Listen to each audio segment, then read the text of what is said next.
Welcome to the Raw and Real podcast, a space for honest conversations about life in all its messy, beautiful complexity.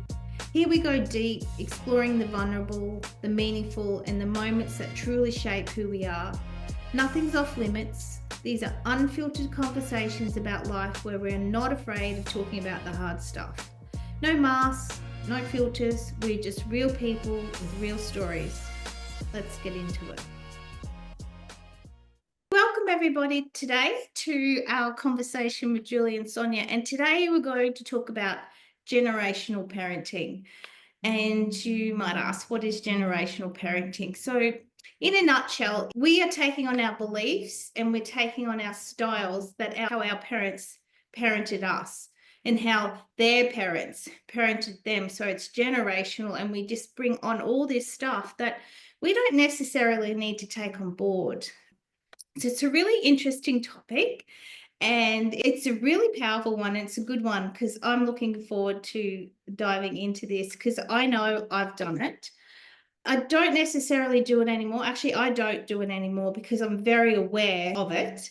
So I parent to the style that serves me and each child individually. And there is certain parts of my parents' parenting that I have taken on. I haven't dismissed it all, for sure. But it's just really important to be aware of, why do we do it? I know I did it because if I parent like my parents, they might like me more, or they might think I'm a good parent. I was always out to prove that I was this good parent, so to speak. So there's a lot of things that I've done. I'm looking forward to sharing some of my stories. And I look back and anyway, I didn't know any different. And like I've said, this is what our conversations are about. It's just letting parents know that there is a different way to parent. And I know a lot of my friends, I see it, parent, even in my family, parent how my parents parented. So it's going to be a good one to uncover and talk about and discuss. So Sonia, is there ways that you can think of how you've taken on your beliefs of your parents, how you've taken on the styles of how they've parented, and how they have dysfunctionally not worked for you as a mother? Absolutely. I really love this topic. I'm really excited to dive into it. And I think one of the things that I want to say beforehand is that we tend not to even know about this. I think it's like something that we're not even aware of. And I know, I certainly anyway, I wasn't. And that it just happens without us. It's unconscious. It happens without us thinking about it. So sure, when I wouldn't even say I parent like my parents necessarily, or yes, at times, but I guess it comes out when you can hear yourself, oh, that's what my dad would have said. Or when you hear yourself speaking in that way, then that's a big clue. For me, it's about, a lot of it is modeling from my mum. And it's not necessarily that she was a good or a bad parent. She's a great mother. Seeing the things that as she turned up as a parent and always putting everyone else before her, to the point where she absolutely sacrificed her own health and vitality and her life in a sense. And for me, that was very normal. That was a normal, like that's what a mother should be. So it was interesting because I remember when I first had my first child, and it was like I came from being this focused career woman, and literally overnight that disappeared. And the next day I was a mother. Yes. And it was like I had to take on that persona of being the mother who sacrificed everything. And I remember thinking, just literally overnight, it was like a switch flicked on, and it was like, that's gone. Now you're this person now, and you need to sacrifice everything. And of course, when a newborn baby, I guess there are things you have to do. It's more about the persona of it. And the things I'm talking about are not asking for help when we need it. Making sure everyone else is okay before you look at your own, are you okay? Am I okay?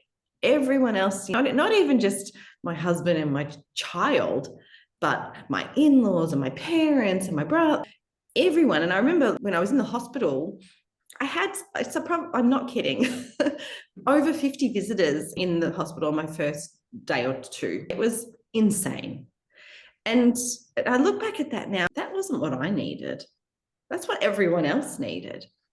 But being in that persona of being this person who just makes sure everyone else is okay, make sure everyone else is happy before setting my own demands or my own priorities, that was, wouldn't have been able to say, no, no one can come to the hospital.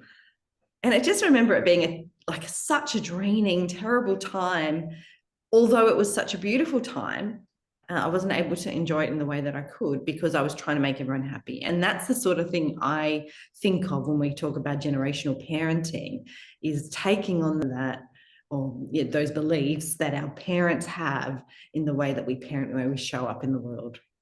That's a good one. And you make a good point. You talked about unconsciously. So as a new mum, and we take, I suppose for us, we're mothers, we take it from our mother, don't we? We're not really looking from what our father did. It's more as unconsciously, we're taking on patterns and beliefs as a mother, what our mother did. And I can really relate to that, not asking for help, because I'm pretty sure my mother didn't. If I can look back, she had 8 children, and it was just nuts. It was just a constant, I could just remember her always working, and if she wasn't out on the farm, she was in the kitchen cooking. And you look back and you think, well, I've unconsciously, I know I've taken on that belief that I had to be superwoman. I couldn't ask for help because that would look like I was weak. So I was trying to live up to my mother's beliefs, and she only got it from her mother, who got it from her mother. And it's just breaking that cycle, so unconsciously we don't even know we're doing it. And it's really good to uncover, because it changes the way you are as a parent. Because I know, for an example, there's many things, but there's one thing that really sticks out for me when it comes to generational parenting and doing what my mother expected of me, and I wanted to do the right thing, and I wanted to be the good girl. I didn't want to get in trouble, because that's a belief that I have to be good. And so we grew up in a Catholic family, and it was expected of me to get my kids christened and baptized, which I was okay with. But then there was the next level of where they made their confirmation and Holy Communion. So it's just a ritual that Catholics do, and you don't even need to understand the understanding of that if you're not religious. But as I started to explore my own religious beliefs, I wasn't not sure I was going down that route of being a Catholic or going to church every weekend. But I made my kids do their Holy Communion, and it is a complicated process if you know about it, and it's in depth. These kids were in primary school. I was dragging them down there to this lovely lady who was one-tracked, one-minded, and it was just like, these kids are 7 or 8, and you expect them to believe about a Holy Spirit? They don't understand. And I was watching and I was cringing. I don't want my kids to be in this situation. But I kept going because I wanted to prove that to my mother, or whatever beliefs that I had, that I was going to do the right thing. And the kids would draw on their book. They wouldn't listen to the teacher. They were bored. They didn't understand it. And as an adult, even when I've studied things I'm not interested in, I hated it. And so here I was expecting these kids to be on their best behavior, to understand all this. And I look back and cringe. My kids still remind me to this day, remember, go down and do that stuff. And I was open and honest. I said, I'm really sorry. I did that because it was an expectation that my mother wanted of me. And it was generational because of the religious background. And once I knew that I didn't have to parent like any other way, my youngest didn't have to go through the process. So could you imagine, the older two are like, yeah, make her do it. No, but I know a different way now, and I had to apologize. And I look back and think, oh my goodness, that was just such a generational thing to do. That wasn't true for my family, but I did it. That's a big one. And I gone through something similar, but it was before I had children. But that point where, because I grew up Catholic as well, and that point where I decided it was no longer for me. And we're not saying that's right or wrong for any, it's each their own. But for me, I decided and realized it wasn't aligning with me, to break that generational pattern of generations of women and families. where that's such a high value, and turn up as yourself in your family is really hard. And so if there's nothing else we can do, it's easy to pass that on to our children. So totally resonate with that. And another one that comes to my mind is to be a stay-at-home mum, because I wouldn't change it for the world. It was a choice that I made and my husband and I made. And when I stay a stay-at-home mum, I was still doing the bookwork for my husband, plus working for my old job remotely. So why I thought I was a stay-at-home mum, but I thought, and like I said, and this is a topic that brings a lot of confrontation about women working. And I just say to the women that want to stay home because it's true for you, if you want to work and raise a child, that's fine too. We have to be more open to what is true for us, what's going to fill your cup. If it means you need to have a day or two or whatever and work and still raise your child because that's what's making you happy, that's going to be better for your child than staying home and being resentful and hating being a mother. That was another thing that I took on, that I needed to stay at home and raise my children. But I will say I consciously made that decision to stay home. It's just something that I wanted to do, and that was just true for me. So there's so much that we take on. So much. And you mentioned it earlier, just get on with an attitude. That's what was a big one for me. Just get on with it. And I remember I think we've brought up this, one of our other conversations, but having 3 kids and under 3, it was hard work. And I remember going to the hairdressers, even piling them all into one pram and getting them to sit there while I got my hair dyed and my hair cut, because I was too afraid to ask for help. And so I'm just like, just get on with it. You just get it done. That was the mentality. And it's, I guess, weakness to ask for help or not be able to do something. So I just remember doing that. And then later on, when I saw other people in my family, other women in my family ask for help and actually go to the hairdressers and have their children looked after by someone else, at first that really triggered for me, because it was, why couldn't I have that? But the reality is I could. I just never did ask, asked for it. So that was a big one, just the get on with it attitude, never asking for help, just and never showing that sign of weakness, just getting it all done and being superwoman, essentially. House clean, meals cooked, kids all well behaved, and that idea of making sure it's all perfect. That's huge, isn't it? Just get on with it. Just got to get on with it. And you say that, you mentioned that it was weak if we didn't, but it was actually weak in the sense of us not asking for help. We expected these children to, in your case, sit there while you got your hair done. I'm sure that was an hour and a half. And sit there and behave perfectly. And then if they, oh gosh, that's huge. Just get on with it.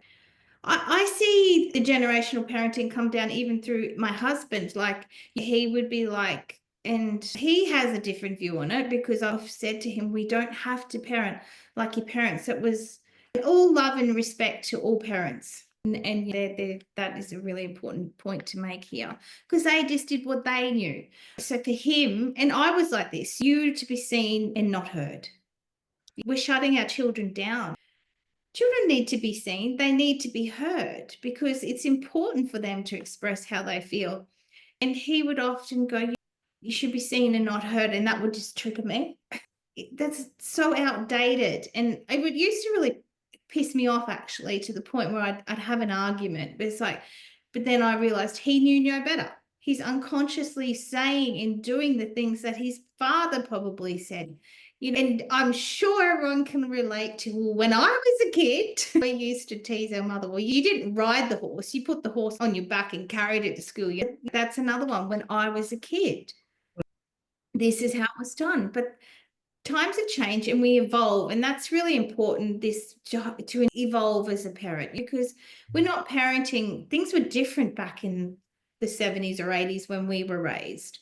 It's a different society. Things have changed. So parenting like you did back 30, 40, 50 years ago is not necessarily a really good way to parent now, because things have changed. So that's when I was a kid. I think he was just trying to explain the situation, how lucky they are. But he's also got to understand they've got no concept of how we lived. They only understand how we've raised them, basically, and what we've given them. So he says that. I don't think he says it anymore, but that was a really big generational thing. And I try not to use it. And I'm very aware of, I don't parent like that because my lifestyle and my childhood is completely different to my children right now in the present. No, that one resonates with me too. Just making sure that they were, like, I would say perfect, so well behaved. Maybe not them seen and not heard so much, but their behavior was a reflection. It's like that came from my parents as well. Children need to be well behaved, need to be well dressed, need to be polished, don't get dirty, all of those sorts of things that are not allowing children to be children and to play in the dirt and to be wild in a sense. That has definitely come as a generational thing for me as well. Yeah. There's a certain way that children are allowed to behave. And if we go out to visit family or friends or whatever, children need to be sitting and being polite and speak only when spoken to, that sort of thing. Yeah. That reminds me of when we had to go to church every weekend. We had to sit there and be on our best behavior while this priest spoke to us and once again, this is just my situation. Everybody can be different, and all due respect to anybody that has any beliefs that of whatever way, but I'm just talking about as a parent and how I seen it as a child. We had to sit there and listen for an hour and something, which felt like an eternity. If you made me sit there and go to a church service for an hour now, it wouldn't feel like that eternity. But as a child, and you've got your siblings there that are making you laugh, and you get the death stare from your parent or that nudge, sit there and behave. How come? So that whole thing I brought into my parenting. When we go somewhere, you need to be on your best behavior. You don't play up. You don't speak like that. You don't tell Auntie Jill that she stinks or why she'll bum so big or whatever kids do, because it reflected on you as a parent, which is another really good topic to talk about, is a reflection as a parent, because that is a big one. But back to where we are now as generational parenting, I now understand that kids can't sit for an hour. It's impossible. You could stick them on, give them something to entertain themselves, I suppose, but it's an interesting sit there and be on your best behavior. What is your best behavior? Best behavior to some child might be for 5 minutes. That's right. So I think there's so many things that we do as parents, as I said before, unconsciously, that we've done that we do because our parents did it that way, that we don't actually question. We just do. And it's a very normal thing. It happens to generation. That's just the way it is. And we often can, I think, see other parents doing it differently, and it can be a judgment on them because they're not doing it our way. Right? I think the judgment, whenever there is that judgment, I see it as an opportunity to question yourself and go, why do I think this way? Why do I believe it needs to be this way? Rather than that person is wrong. It is that opportunity to start to have some curiosity as to why is my way the right way? Maybe it isn't, but it's just opening up that question, because the curiosity we open up, why do I do things like this? Where does this all come from? Yeah, and that's sort of a great segue into how do we parent our way, not the way that our parents have done it, or parents before and parents before. How do we recognize how to change the way we parent? And like I said, there is some really good ways my parents did parent me, but there's a lot of stuff that I feel for me that needed to change. And my husband said to me once, "Oh, you sound like your mother." And oh my, that just triggered me. And it's like, why? So that was a really good opportunity for me to understand, why is that triggering me? And the reason it triggered me is because I didn't like the way she did that, but I did not realize I was doing it. I can't even remember. It was years ago, and I went, if you ever say that to me again, I really was triggering. So perfect example that you said is, why did that trigger me? Why are we judging? Triggers can be such helpful information. It's like a portal, really. Any trigger, anytime you notice that judgment, that negativity towards something, that moment, like I said, a portal to open up and go, what's in here? Why is this triggering me? Why is this doing this to me? And I think often it's because we're not aware of the behavior we are doing, and it's just an old pattern that we keep going through. And it doesn't mean it's wrong, I think. It's just that there's no awareness around it. And it might then choose to go, this is true for me. This is the way I want to do it, but acknowledge that there are other ways to do it as well. Absolutely. So how would you say, is there an example where you could say now that you've realized that's how my parents did it or my mother did it, but that's actually not true for me?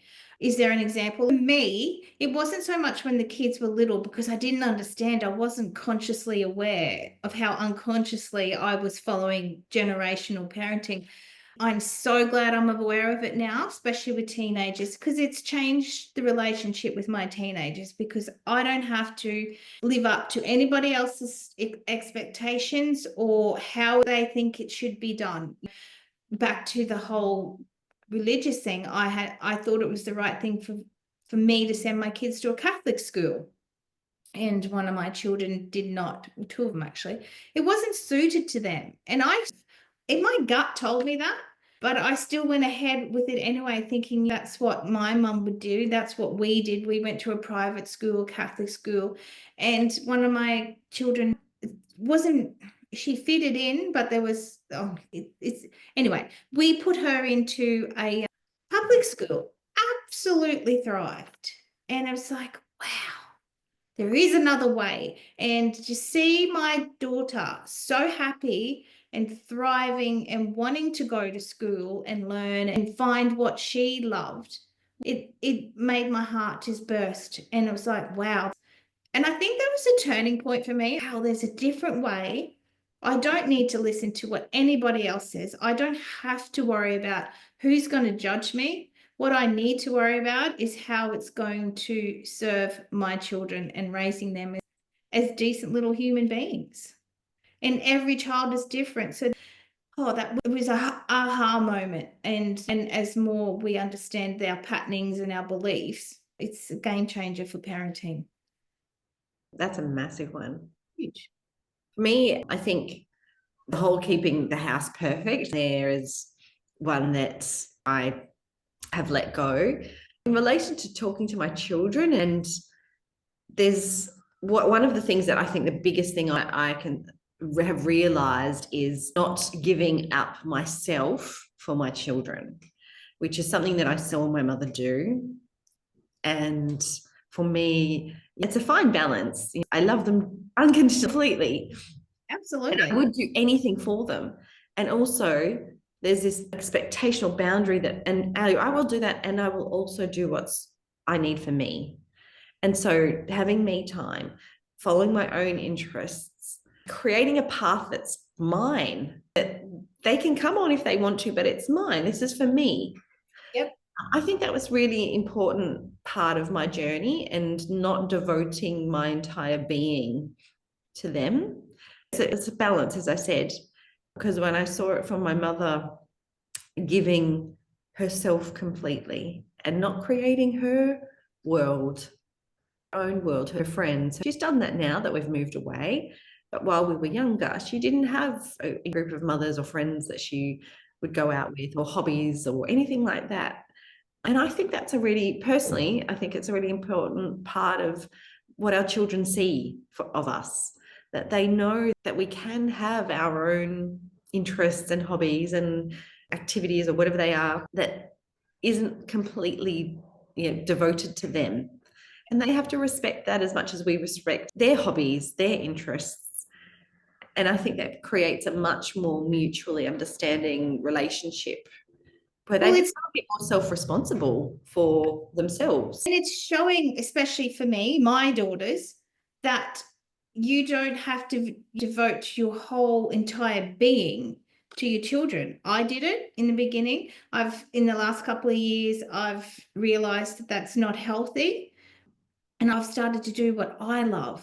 And it makes me happier, and it makes my relationship with them happy because I'm not always ripping their head off because I'm actually resentful and frustrated and feeling trapped. So now I'm out doing what I love, and it makes such a better relationship. And for me, it's really important to show my daughters and my son that don't devote your whole being, give back to yourself. So I'm opening it up for now for my girls. If they want to have a child and work, it's okay. If they want to stay home, whatever they want to do, and for my son, whatever they choose to do, it's okay. If it's true for you, then it's going to be a much better relationship that you have with your children. Yeah. And I think you pick up on an important point, because here there's no judgment of what and you do and don't do. It's not about that. It's not about saying we're doing it the right way and someone else is doing it the wrong way. I don't see it as that at all. What I see it is the way you're doing it what you truly want. Is it the truth for you? Is it true? And I think getting to know that truth, and rather than just doing things just because that's the way they've always been done, without really uncovering and being curious as to why I do it that way, I think what we're really talking about here, because there's no right or wrong. It's just about doing it your way with awareness. Am I doing it this way because I've always done it this way and because my parents did it this way, or am I doing it this way because I choose this? That just, when you were talking, it just in my mind, I thought, wow, when my children have children, I'm never like, I'm going to, if they ask me for my advice, it'd be like, well, that's how I did it. But that doesn't mean that's true for you. You do what you think is going to be right for you. And then that will have that, and we've said it, have that follow-on effect to every relationship in your life, because you fill in your cup first. 100%. So going forward, and I know you mentioned this before, ideas and tips to how do we break that generational parenting. And it's really a matter of being aware. When you make decisions, you have a choice, don't you? I can do what my parents did before and my great-grandparents that probably necessarily aren't serving me or my child or the parenting relationship, or I can actually go, what would best serve myself? What's best going to serve my child? And for me, the school, going to a public school that was so frowned upon. And it's like, but why? Still education. She's still getting what she needs, but she's thriving. It's making that choice, and it's being really aware. And sometimes you make choices and you're not aware. So it's really becoming conscious of your choices as a parent. Yeah. And I think curiosity is the word that can help with that. Be curious about the options and why you prefer one or the other. What's behind that? And I think you mentioned school choices. These are big choices that are very obvious choices that we have to make, right? But every day we make thousands and thousands of choices, just little choices here and there. And we can really also start to bring, I think that's where the gold is too. We can start to bring curiosity to those choices. Why am I choosing to speak this way when I could choose? What else? What's another way I could say this? Yeah. Just in the way you communicate, or what you allow or don't allow, or just in the tiny choices. I think there's space for curiosity too, as to why do I do it this way? Yeah. And as we always say, and we will continue to say, make the choices that are true for you and start doing what makes you happy. It could be just a matter of going, it doesn't have to be big monumental things, but in small increments. Start doing that exercise, join that gym, play pickleball, join a book club, whatever your interests are. It's really important that you follow them and get into a place where you're happy and you're showing your children how important that is. So we can pass on different beliefs and styles of parenting to our children that are going to have a more purposeful effect on their life.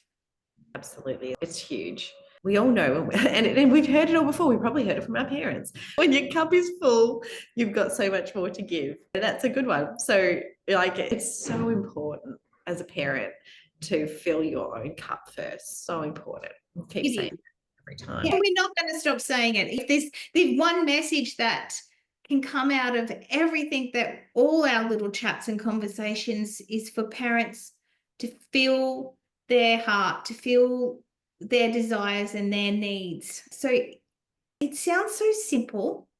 It can sound really hard to do, but I just contradicted myself. It sounds so simple, but it can be hard to do. But it's just small things, increments and steps to get you to where you're in a happy place.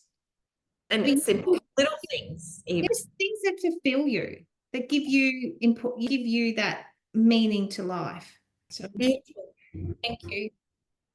Thanks for a great conversation, Julie. So hopefully our listeners have taken a little bit of a little nugget somewhere along the way, and hopefully it starts to open some curiosity as to, why do I do things this way? Yeah. Is there another way that could be different?